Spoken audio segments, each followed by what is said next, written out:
Hello 99ers, and hello to anyone else in the wider world of retro computing who's just happened on by. Thanks for dropping in.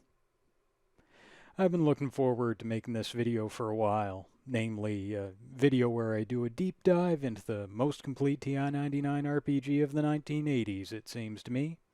That being Legends by Don Granros. And now, well, here we are at last.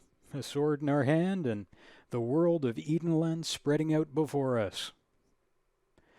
First I'll talk a bit about the history of the game, and then I'll take you through a complete playthrough, where you can see it all. Minus all the grinding and the wandering and the dying that I did along the way. What got me convinced I needed to take Legends on in more depth was my recent top 15 videos, where it was number 7 on my list of the top TI-99 greats of the 1980s.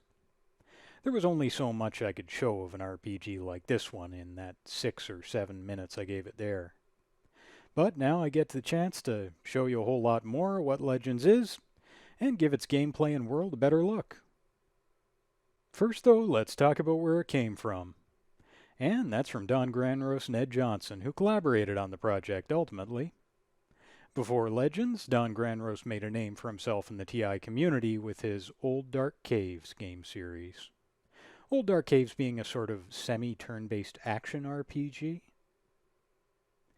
It was good enough that the TI-99's publication of record, Micropendium, gave Old Dark Caves an A-, and really only docked it any marks for its load time. For my part, I'd also dock it some marks for just being pretty unresponsive with its inputs. But, well, that's what you get with any program that's doing as much as it does in Extended Basic. So, well, that's not exactly Don's fault. That's on XB. Legends got called a sequel to Old Dark Caves in its early days, but there isn't really all that strong a connection between the two of them. There are some shared basic RPG ideas, I guess, that, well, I would expect to see there. But, well, given the genre, and given that they were coming from the same designer's brain at the end of the day, you should expect that much. Outside gameplay, one big thing they've got in common is just the way they were developed as a massive multi-program extended basic project, with a little assembly sprinkled in for extra spice. On that level, Old Dark Caves was, I figure, an important experiment that Legends got to learn from. As far as Legends itself goes, well, it joined the TI party a little late. But late's better than never when it comes to getting the system a properly fleshed out RPG. It was in March '87 that Micropendium announced Asgard would be coming to market with it. Supposedly by then, a year in the works and built on 170K in program code, which means 2 disks in TI terms, where single-sided, single density is the baseline standard. It was going to be an adventure based on Dungeons & Dragons, and was going to recall the puzzles found in games by Infocom. It was a collaboration between Johnson, more the coder, and Granros, more the artist. And Asgard said it'd feature a 20 to 30 page manual, plus reference cards and game aids, all for around $30. And I'm happy to say this is one time 99ers weren't left disappointed by a vendor. Chris Bobbitt of Asgard was showing off the game at the Seattle TI Fair in September '87, and it was soon after being promoted in Micropendium and Asgard's fall catalog as well. The game came out and the news was good. Walter Howe reviewed it, and what he had to say starts, "I've spent a lot of hours, too many, playing Asgard Software's new adventure game, Legends." And well, I figure that's a good way to start, because I can certainly identify with that. A lot of hours.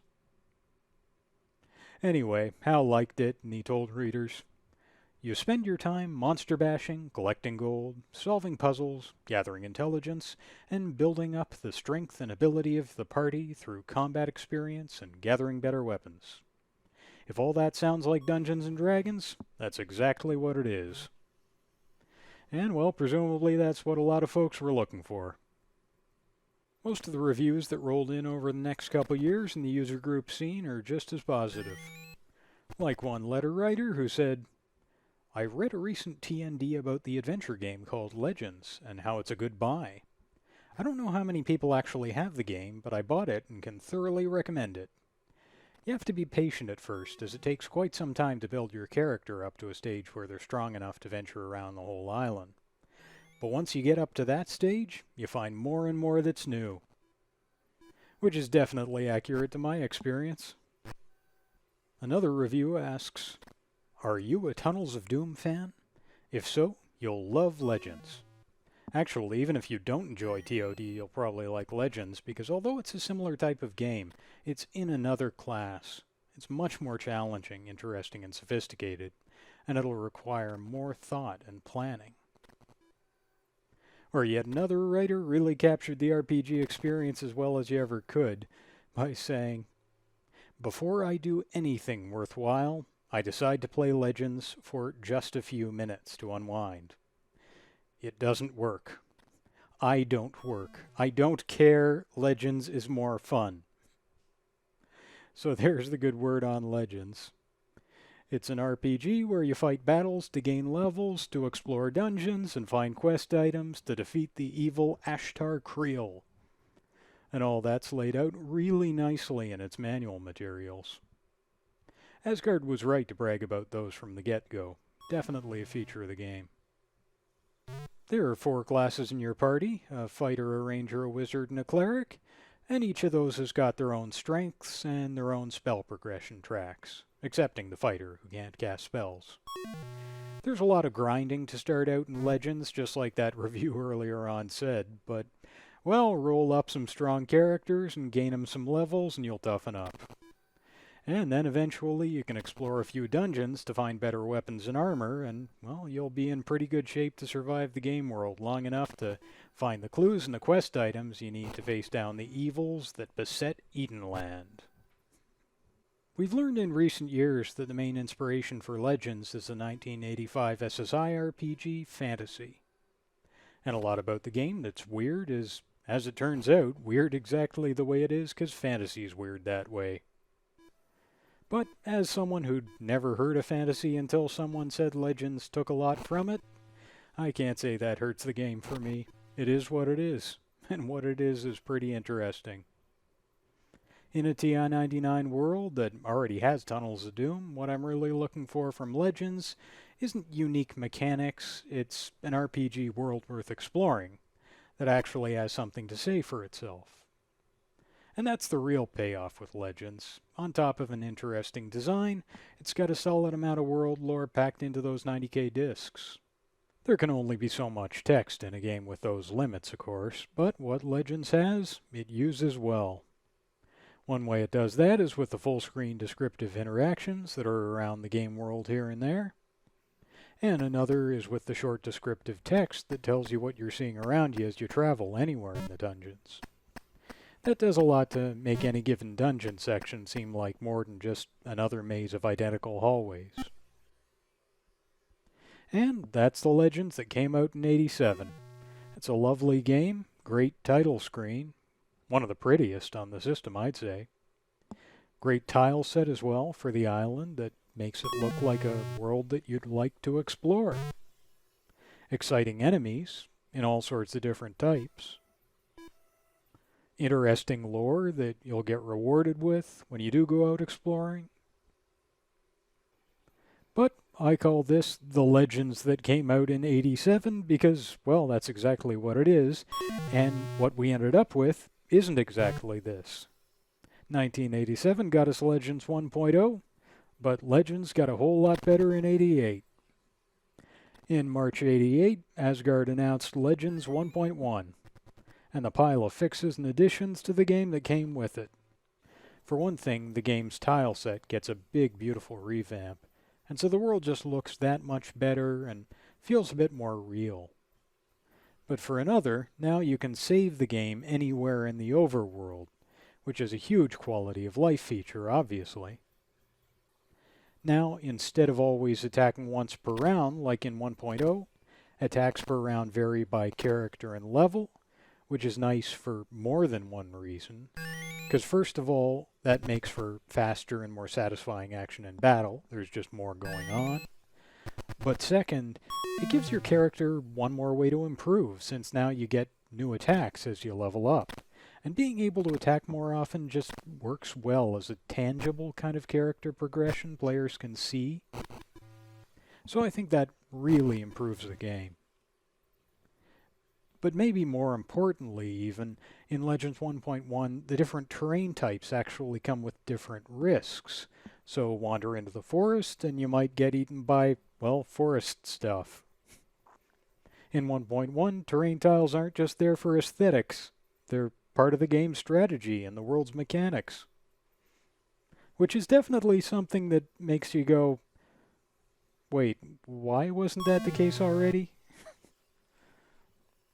But in the final version it is, so so be it. The 1.1 version also adds a stealth potion to the game, which is another big quality of life feature. Since that potion lets you travel without fighting monster battles when you need to. It's still dangerous out there since the potion could wear off any time, but now you can get somewhere without battling every single step of the way every single time. And that luxury is a big win for me. Big playability feature. There are other additions, but I won't get into all of them here. And instead, I'll show you what Legends 1.1 turned out to be. And what there is to find in Edenland and what there is to discover. We're going to play through Legends from start to finish, and I won't even make you watch me grind for hours and hours to start it all off. Lucky you. We start out in Wizard's Rock, which is what's left of civilization in earthquake-ravaged Edenland. This is where we'll get access to your typical town services, including the first thing we need to worry about, which is creating a party at the Adventurers Guild. As far as that goes, we don't actually get to decide what classes are part of our group, but we do pick their names, and we get a say in what their stats are. The manual linked in the description has details on what each stat does, but I'll naturally roll up my characters with stats that fit what I want them to do. It's just roll and roll and roll and roll again until I get the stats I like.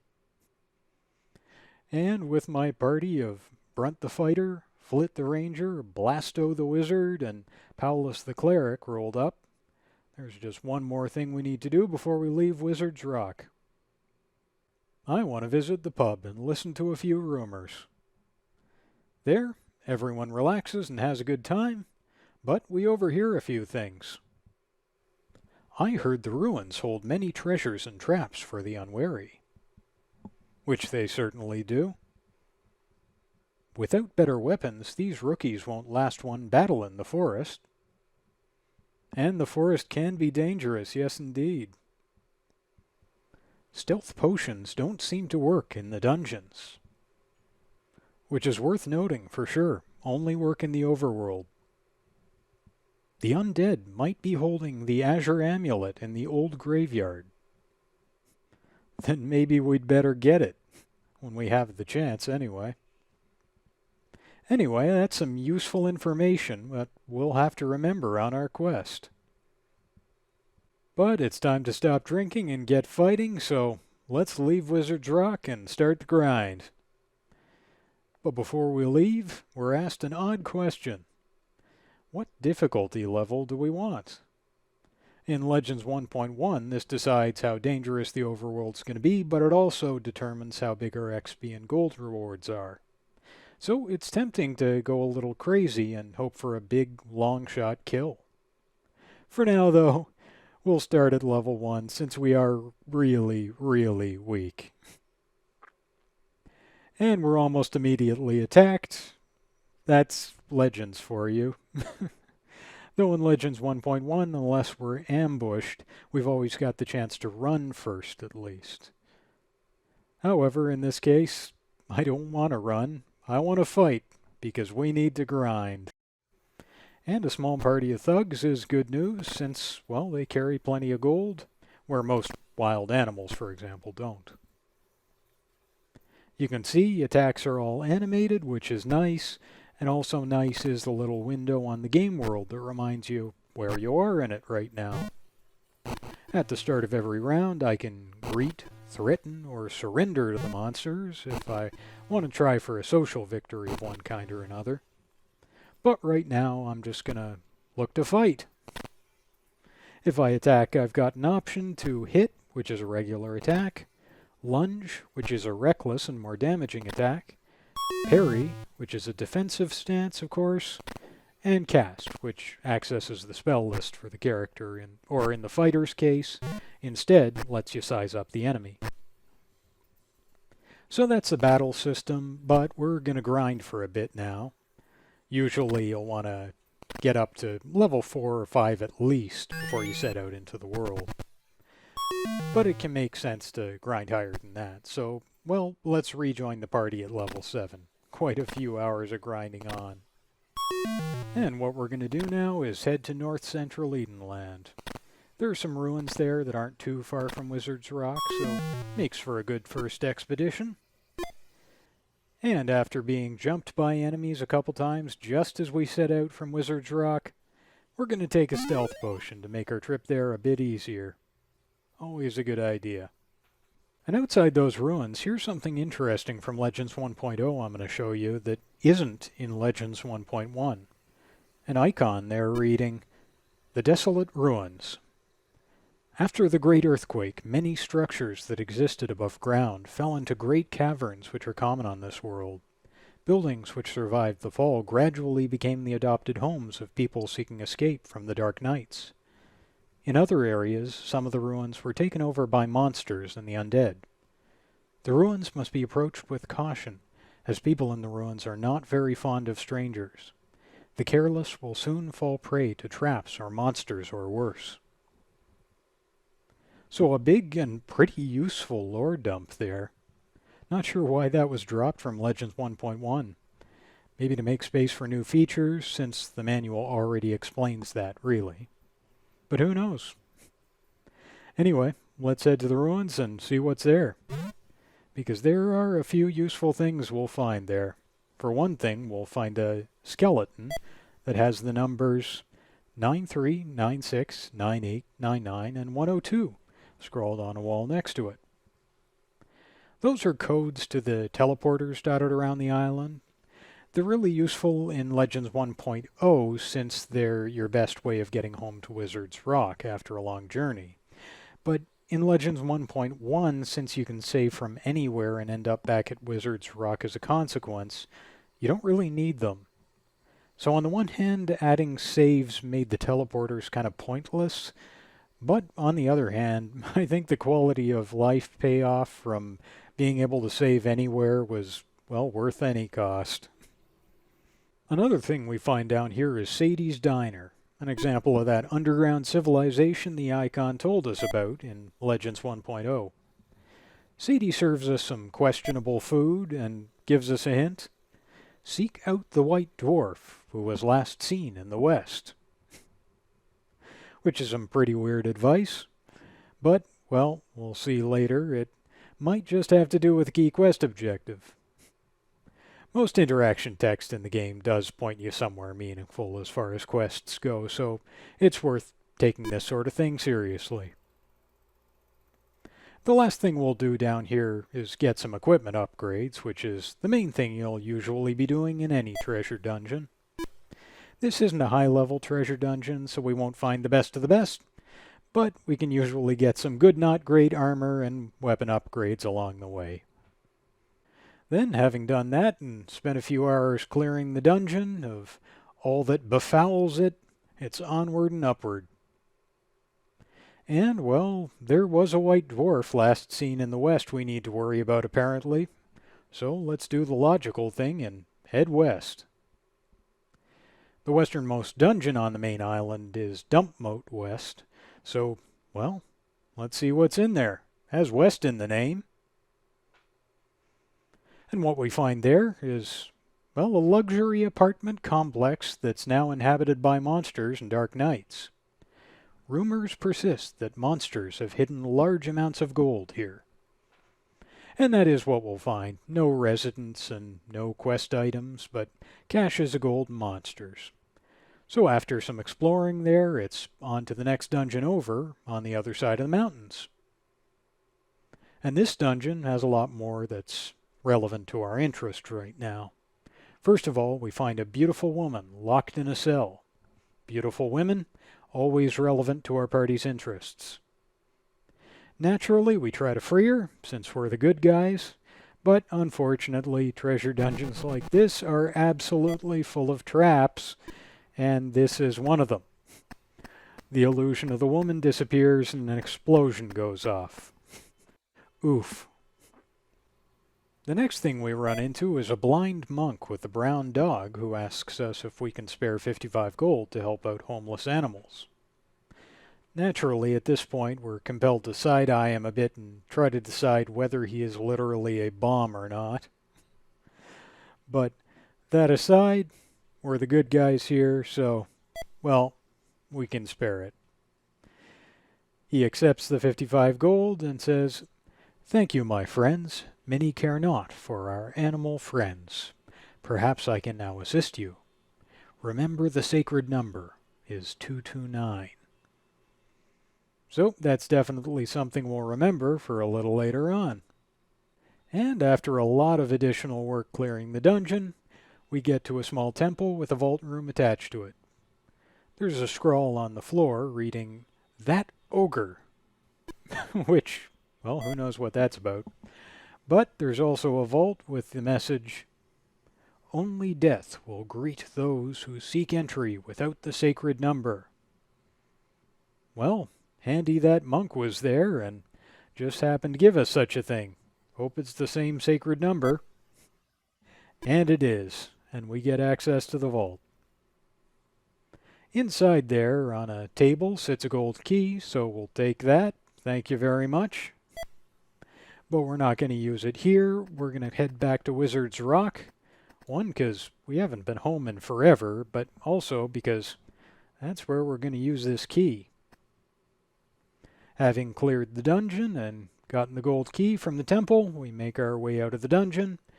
And once we're out and above ground, we're going to head on home. And why don't we just use a teleporter to be fancy about it?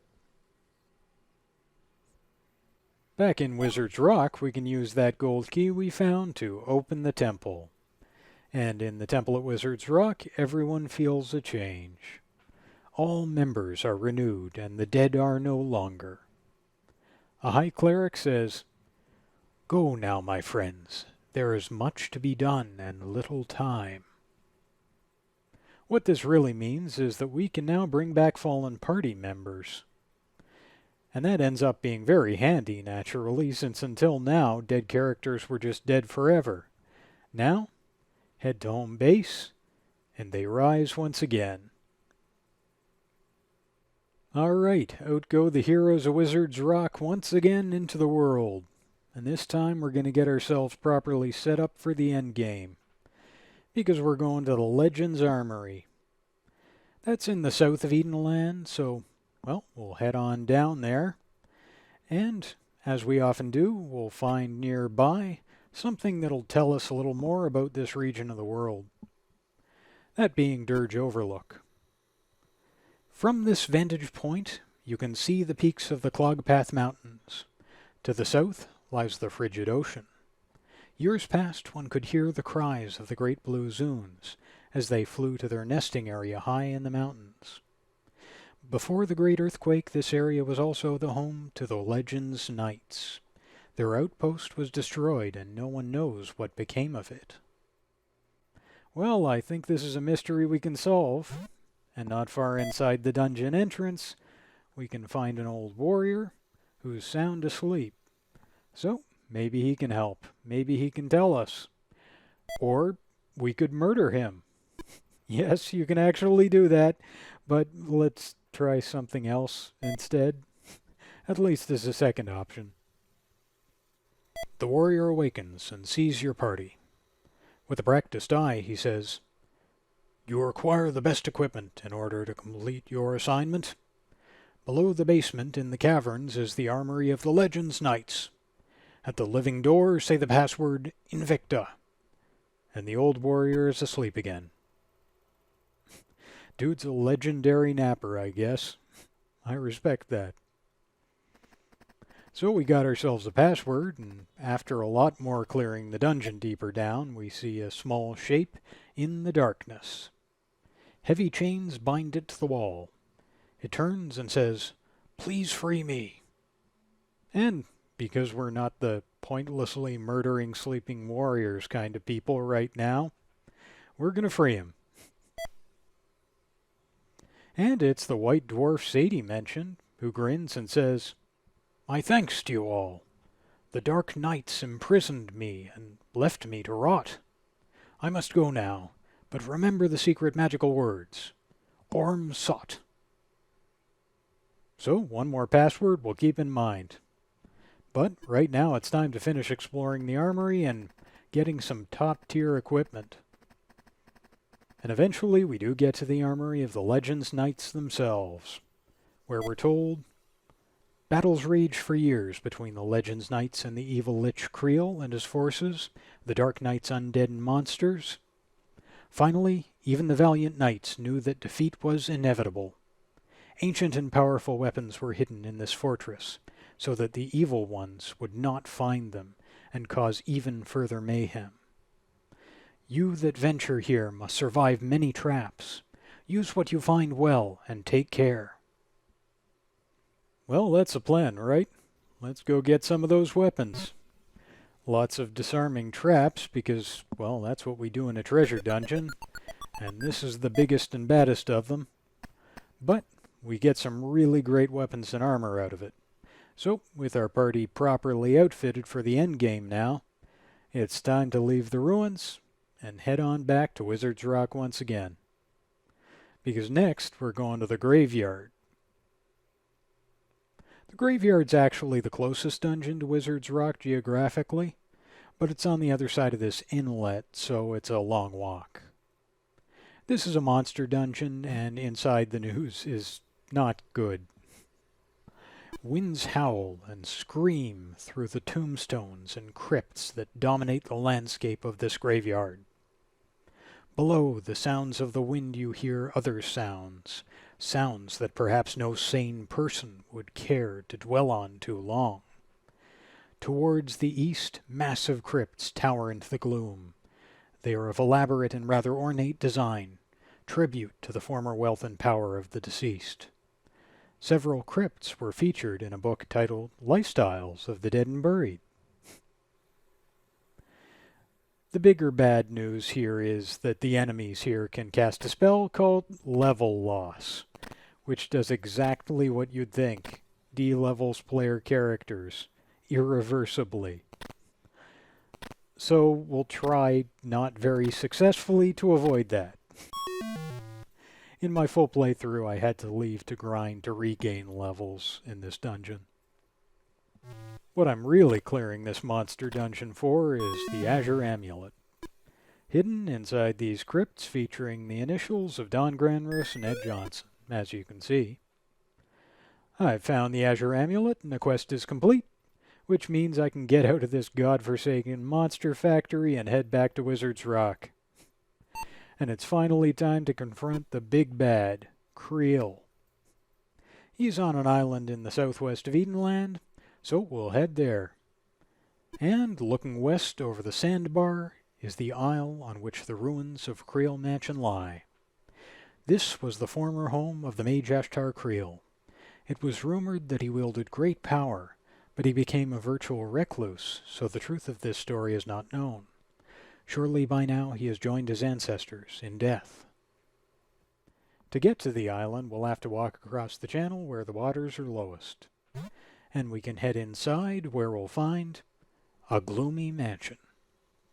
The door creaks as it's opened, and insane laughter bounces off the twists and turns of those old walls and rooms. Gloomy paintings look down upon the party. Could be the portraits of the ones who used to live here. Not a friendly-looking group. They don't even look human. There are stairs going up and stairs going down. Halls branch off in all directions, as if the architect had no sense at all. A light shines dimly in the darkness ahead.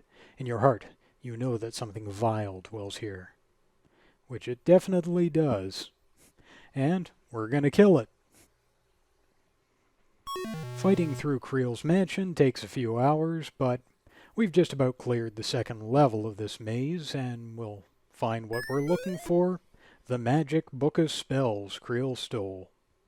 So, we have both the amulet and the book of spells at this point, and we're just about ready to complete our quest. But there's still plenty of fighting to do to get to the source of all this evil. And with our resources at this point pretty depleted, we do need to leave to visit Wizard's Rock. Then return, refreshed anew for battle. Creel's Maze, many died here. No doubt. But, back to the maze, and now in good health, it's time to pass through the maze to the catacombs, since that's our final destination. And here in the catacombs, we find the Western Portal. So, we have to remember the magic spell a certain white dwarf once gave us. That is Orm Sot, of course. And the magic works, and the portal closes. But, as it does, something appears. Ashtar Creel himself. It's a long battle, but the party's strong, and we have the best magic and weapons the world has to offer. So, when all is said and done, our party has defeated the evil which plagued this fair land for many years. In the future, tales of our exploits and courage will be told, wherever men gather to discuss those who are truly the stuff of legends. Funny how the player sprite didn't get dealt with there. He's just hanging out there still on the victory screen. But moving on from that victory screen, I really appreciate here that you're at this point prompted to head back to the guild. There's something really nice about just knowing that a world still exists after you've beaten the big bad, that the world's still out there despite your having reached a victory condition. It just doesn't make much sense if an RPG universe miraculously ceases to exist the moment you defeat the big bad.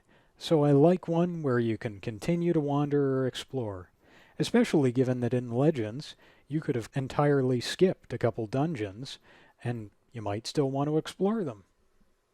So that's definitely nice. So, cheers to Legends, the 1980s most complete TI-99 RPG. Lives up to its name by having some legends and lore to go along with the monsters and beasts you'll find there. This game ain't just a dungeon crawl, and I think it's definitely worth a playthrough for any 99er who hasn't played it yet today. Especially now that faster disk options are pervasive, so it's going to play a lot nicer than it did on a real floppy drive back then. A big thank you to Adamant here, whose role as a TI-99 RPG historian and a TI-99 RPG developer has been so important to the documentation and appreciation of Legends in the present day. His RPG Realms of Antiquity takes a lot of inspiration from Legends, and that's of course tremendously fun to see. And thanks as well to all of you for watching. Have you played Legends? And if not, do you intend to now? Tell me about it. I want to hear about your visits to Edenland, past, present, or future.